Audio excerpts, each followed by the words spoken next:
دور په بغداد کې د تاتاریانو تور دور په مسلمانانو یې لبې کولې، د مسلمانانو د سرونو نه منارې جوړولې، دونه قتل و غارت د اسلام او د مسلمانانو نه نفرت. د بادشاه زوی دی هغه مخکار ته راغلی د خلکو سره، دا ناشنا تنې لیدلې، څه کې کاکاجي باباجي څه کې؟ وی زه خو بغداد ته علم ته راغلی یم، واپس کلي ته روان یم. چې هغې خبوی سړی خو مسلمان دی، د بادشاه زوی ته یې بوتلو شهزاده ته، وی ته مسلمان یې؟ وی آو. سر یې کول علم ته راغلی یم، او دې درد بل ته خبره کول، بل ته مسله رسول چې اوعى من سامعین، او چې د بادشاه زوی دی او شهزاده دی نو هغه بس صلاحیتونه می کنه محترمو. هغه شهزاده دی عالم ته وی د ډیر سپکاوي نه، هلکه ته ښایي که زما دا سپېښه دی. اوس عالم ته داسې خبره کول توجه مشته ده، بچي دی خوا توجه کې محترمو. بس د بادشاه زوی د بزرگ عالم ته څه وی؟ وی ته ښایي که زما دا سپېښه دی. ورته وی بچیا الله که د خپل مالک سره مې وفا وکړه نو ستا د سپي نه زه ښیم، او که د خپل مالک سره مې وفا ونه کړه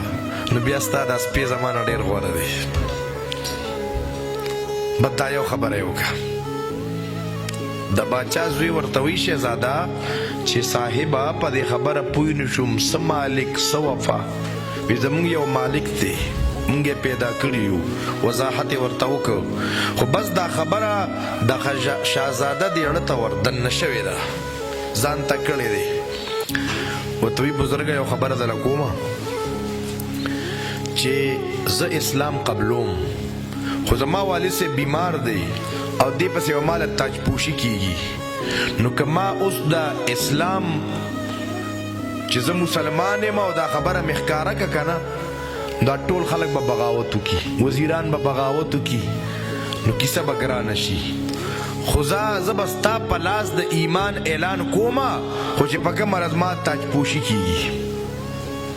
وی صحیح ده، خو ته معلومات کوه چې مطلب باچا وفات شو یا هغه اعلان وکړه چې مونږ خپلو زامنو کې یو تن ته تاج پوشي کوو او اوس به شهزاده باچا کېږي د ملک. هغه وی صحیح ده، معلومات کول، خو الله رب العزت ته منظور داسې وه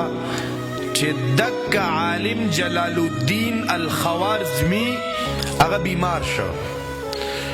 نو زوی دی رشید الدین علامه رشید الدین رحمت الله علیه هغه زوی ته وی چې بچی ما خو شهزاده سره وعده کړې ده، اب زما په لاس د ایمان اعلان کوي او په شاهي دربار کې به کوي، خو چې په کومه ورځ د هغه تاج پوشي کنه ته به ګورې ځان رسئ.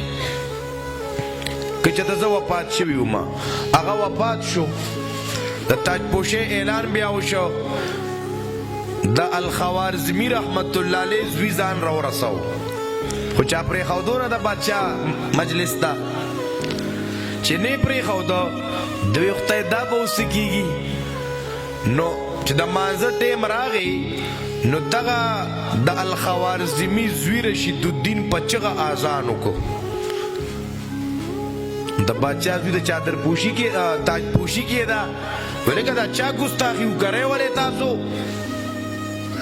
په دې طریقې سره هغې هلته کې بوتلو. اده ورته غوږ کېوي چې زه دا هغه سړي د جلال الدین خوارزمي زوی یم، هغه وفات شوی او تا سره یې واده دا وه. بس هغه ټیم کې هغه وی خطر راغلی، هغه ګڼه کې اعلان وکړو چې زه د دې بزرګ په لاس کلمه ویم او زه مسلمانېږم، چې څونه وزیرانو هغه مسلمانان شو، چې څونه رعایه وو هغه مسلمانان شو، او هغه شهزاده اعلان وکړه چې زه مسلمان شوم او څوک څوک مسلمانېږي. وی په دغه ورځ باندې د دغه شهزاده په اعلان سره 10 لاک خلک مسلمانان شوي. خو خدا دغه الخوارزمی چې بای که د مالک سره مې وفاداري وکړه ستا د سپي نه بیا زه غوره یم او که د مالک سره مې وفاداري ونه کړه نو بیا ستا سپی زما نه غوره دی نو موږ بل چاته خبره کوو نه محترمو نو محترمو مسلمانانو دا مدارس د دین پکټری دي نو مونږ او تاسو به کوشش دا کوو دا علما به ځان کړی یقینو کې قسم په الله د مدرسو دا کار دونه سخت دی که نه کله زمونږ دا بچي سار سکول ته ځي د مدرسې نه نو یا جامې پاک یا نه یا پاکه ټوپۍ او یا نه یا په جامو ته کله واړی چیت پوی شوي دي ځي زمونږ د کورونو دا بچی چې سکول ته ځي نو مور پلار یې په شریکه باندې پاک کی که نه پلار والا سر غوړ کی نو مور والا سپری وکي نو جامې والا واچوي نو بیا والا پلار بلوزر واچوي بوټان او جورابې او ښه ټیس ټپاس کې برابر کی که نه الله اکبر جیب کې ورته بیا څه واچوي 50 روپے دا بچی دی مدرسو نه دغه شانتې خالی جیب ځي متمم چې ګوري دا ویني جاړي چې دا چې ته اوبو راوړلي څه سبا خو قیادت هم دا خلک کوي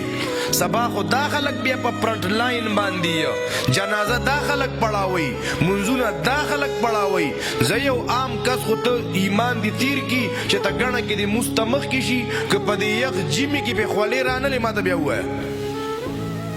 زما استادي سره رویه سي محترمو دې کې خپله حصه کولو هغه خپله حصه په دې ترتیب سره کول محترمو مختلف قسمه خلق دي خو ګورې په دې مدارسو کې د حلالو حصه کولو چې چا سره د خور حصه ګیره ده ای متمم صاحب د هغه پیسې په دې کې مه قبلوه څوک چې د حرامو کاروبار کوي د هغې پیسې په دې کې مه قبلوه